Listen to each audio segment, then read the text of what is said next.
Alemana Podcast. Abordamos temas de salud y bienestar. Conversamos con nuestros especialistas de clínica alemana acerca de temas relevantes y contingentes para nuestra comunidad. Estamos contigo para educarte.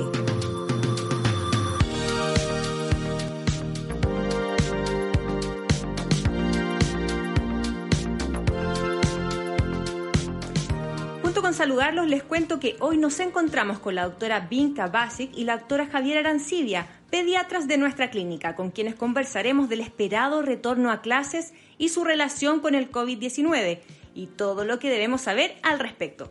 Bienvenidas y muchas gracias por acompañarnos. Muchas gracias por la invitación. Muchas gracias.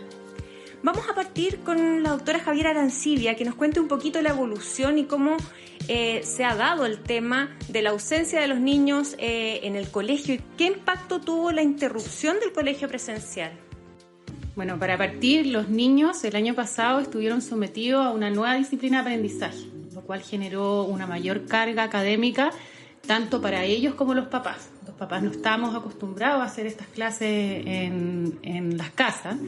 Además de eso, sumado a que también no pudieron compartir con sus amigos en los colegios y no pudieron hacer sus actividades recreativas, ya sea deporte o ir incluso a las casas de sus compañeros, generaron también una disminución de lo ya aprendido, ya sea en las habilidades sociales como en el mismo rol de aprendizaje educativo del colegio. También empezaron a aparecer mayores síntomas conductuales en todos los niños. Impulsividad, irritabilidad, mayor ansiedad, incluso aquellos que ya tenían trastornos psiquiátricos previos, se empezó a exacerbar estos trastornos psiquiátricos. Además de esto, ocurrieron mayores accidentes en los domicilios, ya que se encontraban más tiempo en el domicilio, y sumado también a que todos en pandemia comenzamos a disminuir la actividad física. Además, empezamos a comer mayor cantidad de comida chatarra, se incrementó el exceso de pantalla, empezó a aumentar el índice de sobrepeso y obesidad en los niños. Todo esto ha traído grandes consecuencias para ellos. Y más allá del rol educativo, ¿cuál es la importancia de que los niños puedan acudir a clases presenciales, pensando en lo que se viene ahora este 2021? El colegio sí tiene un rol educativo del aprendizaje, pero tiene un rol fundamental en la formación de los vínculos de niños y adolescentes. Es aquí donde se forman las principales áreas sociales y esto es lo que se conoce como la principal familia extendida, sobre todo para el adolescente. El adolescente también necesita formar estos lazos con sus compañeros, incluso con profesores. Y con la información y cifras que se manejan desde el punto de vista médico, ¿es seguro que los niños vuelvan a clases presenciales? Se han manejado cifras de que verdaderamente los niños se contagian menos y transmiten menos, ¿ya? También es importante establecer que el retorno a clase va a ser cuando existe un área de seguridad que es establecida por el gobierno. Eso quiere decir que cuando la tasa de infección sea baja, menor al 3 o 5%. En cuanto a seguridad, también tenemos que decir que depende de cada familia, ¿ya? Porque algunos van a preferir no enviarlos y otros sí. Pero también depende de la implementación de todas las medidas de seguridad que tomemos tanto en el colegio como padres, o sea, enseñarles el buen lavado de manos, el metro de distancia y el uso de mascarilla. Con todo eso es muy seguro.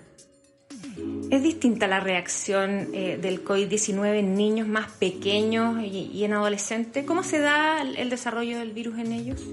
El desarrollo en niños es menor, principalmente porque ellos necesitan una mayor carga viral para enfermarse, y esto es porque existen una menor cantidad de receptores que captan el virus en los niños.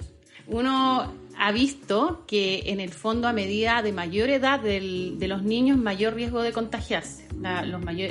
Desde el promedio de edad de contagio es similar desde los 10 años.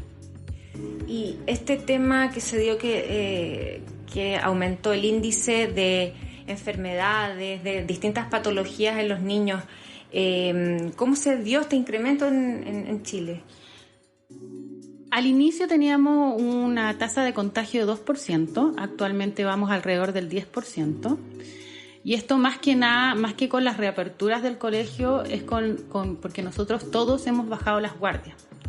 implicando que los niños ya han salido al parque y no han salido con las medidas necesarias. O sea, uno los ve en los parques sin mascarilla, no se lavan las manos, sin el distanciamiento social. Entonces es fundamental volver a recalcar que para que los niños no se contagien y los adultos no se contagien, deberíamos tener todas estas medidas de protección. Aunque sea en el fondo en estos espacios públicos como abiertos especialmente para los niños. Exacto.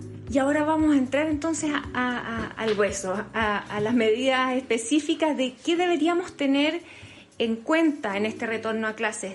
Para esto la doctora Binka Basic nos va a explicar, desde el punto de vista de la prevención, qué acciones podemos tomar los padres para ser corresponsables en esta vuelta a clases.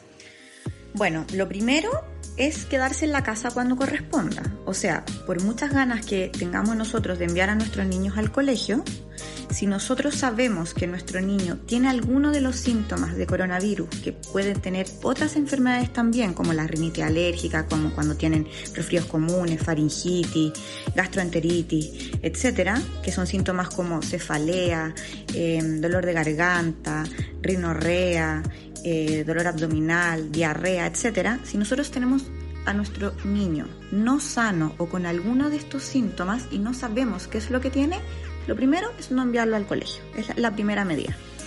Segundo, si nosotros sabemos que hemos sido contacto estrecho de alguna persona que tiene riesgo de estar con coronavirus, tampoco tenemos que ir al colegio porque puede ser que estemos positivos para el virus.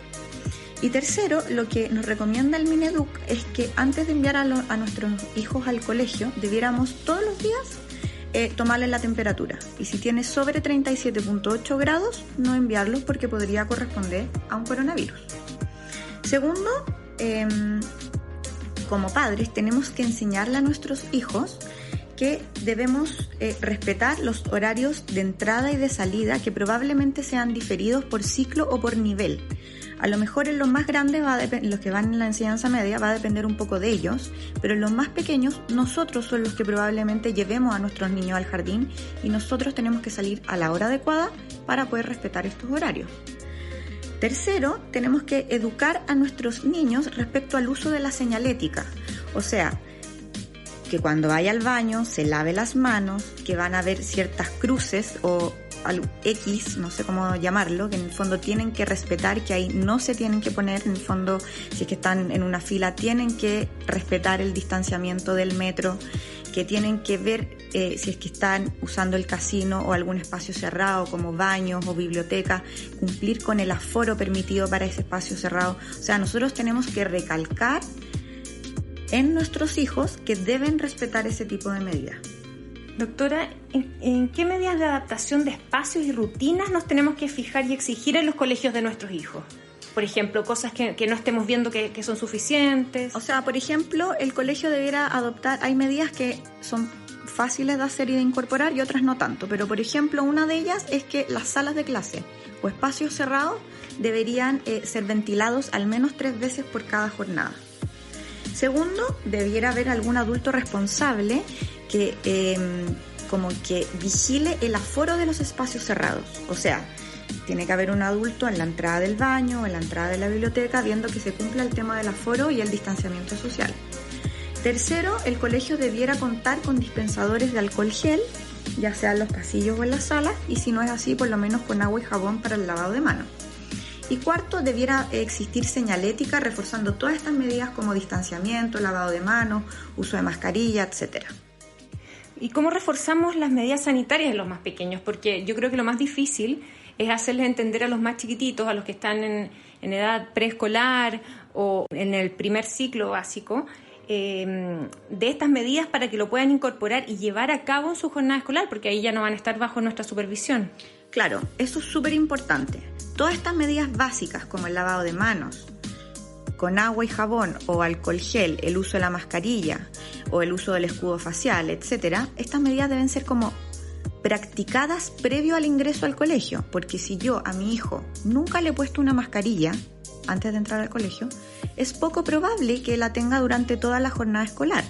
Pero si yo a mi hijo lo familiarizo con la mascarilla y, por ejemplo, practico con él y cada vez que salimos al parque o a dar una vuelta o estando incluso en la misma casa, yo hago que por algunas horas se ponga esta mascarilla, y enseño cómo se pone correctamente, cómo se saca, qué hay que hacer antes de ponerse esta mascarilla, en el fondo lavarse las manos antes, ponerse la mascarilla, lavarse las manos después, en el fondo yo hago esta práctica, una rutina diaria, obviamente el niño le va a ser como parte de la vida cotidiana y va a ser más fácil poder implementarlo. Y estos elementos, deberíamos agobiar quizá a los niños con tantos elementos que los enviamos, por ejemplo, ¿qué cosas proporcionarles en su día a día? ¿Mandarlos con alcohol gel, con mascarilla solamente? ¿Qué es lo que recomiendan ustedes o ven que sería más fácil para ellos incorporar? O sea, hay ciertas cosas básicas que sí o sí tenemos que nosotros mandar como papás. Primero, una mascarilla de repuesto. Porque muchas veces, dependiendo obviamente de la mascarilla que utilicen, a veces los elásticos se cortan. Las mascarillas que no son de género, los elásticos pueden cortarse y si yo no le mando una de repuesto, bueno, el colegio debería tener algún stock para proporcionar la mascarilla, pero si no fuera así, nosotros debiéramos siempre enviar mascarillas de repuesto en las mochilas. Segundo, los niños desde pequeños en el fondo se interesan en tener estos alcohol gel y aman usar estos alcohol gel. Entonces en el fondo es como parte de un juego usar este alcohol gel. Entonces enviarles todo alcohol gel para que se laven las manos o en el fondo se las desinfecten cuando entran del recreo o cuando van a almorzar o cuando van a colación, por ejemplo. Y otras cosas que podríamos enviar también, obviamente los que son un poco más grandes, como en edad media, es si uno quisiera ser aún más seguro, digámoslo así, uno podría enviar a nuestros hijos de enseñanza media, por ejemplo, con toallitas desinfectantes y que desinfecten su banco cada vez que salgan o entran de clase. ¿Y cómo, en general, a las dos les pregunto, cómo ven este retorno a clases? Ya desde el punto de vista, poniéndonos en el panorama que se nos viene encima, ¿cómo ven que se va a dar este retorno a clases? No va a ser fácil, pero debería ser relativamente seguro. Va a ser un retorno gradual, ya que va a ser seguro y flexible. Ese es un punto súper importante, ya que porque cuando aumente los casos de contagio, lo más probable es que hagan clases de modo híbrido, es decir, algunos días presenciales y otros días a distancia. Es un retorno que está esperado, todos somos papás, todos estamos ya... Queremos que vuelvan los niños al colegio y los niños quieren volver al colegio porque les hacen falta las relaciones, ¿ya? No hay que tener miedo porque con las medidas básicas de prevención, que las hemos dicho hartas veces, que es mantener el metro de distancia, el uso de mascarilla y el lavado de manos, es un retorno que va a ser seguro. Entonces, a confiar, tomando todas las medidas, deberíamos confiar en que va a ser un retorno seguro. Esperemos. Familiar, claro. Doctoras, quiero agradecerle a ambas su tiempo y la claridad con la que nos explicaron este tema, bueno, que está en desarrollo ahora y tan contingente. Muchas gracias. Muchas gracias. Muchas gracias por acompañarnos. Síguenos en nuestras redes sociales y visita nuestro sitio web alemana.cl. Nos vemos en otro Alemana Podcast. Clínica Alemana. Si es tu salud, es la alemana.